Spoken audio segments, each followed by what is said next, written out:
Welcome to the description of the Animal Behavior Lab, and this presentation will also cover the requirements of Task 3 for Western Governors University's Technology Design Portfolio course.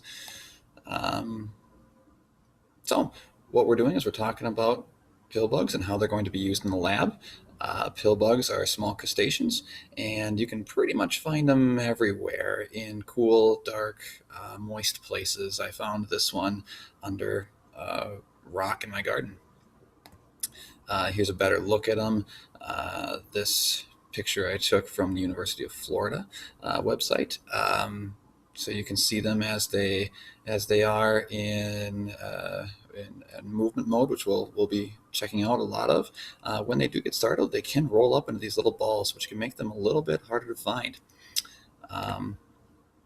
Finally, how are we going to be doing this lab? What are we going to be doing here? What we're going to do is we're going to take 2 Petri dishes, and I'm going to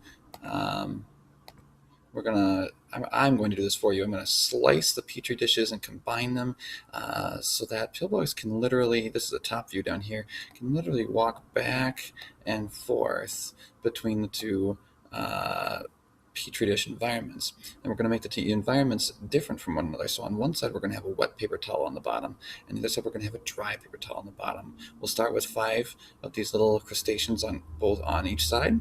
And every 30 seconds we'll record how many are on each side, just to see in the end which side they prefer more. So that's the description of our lab.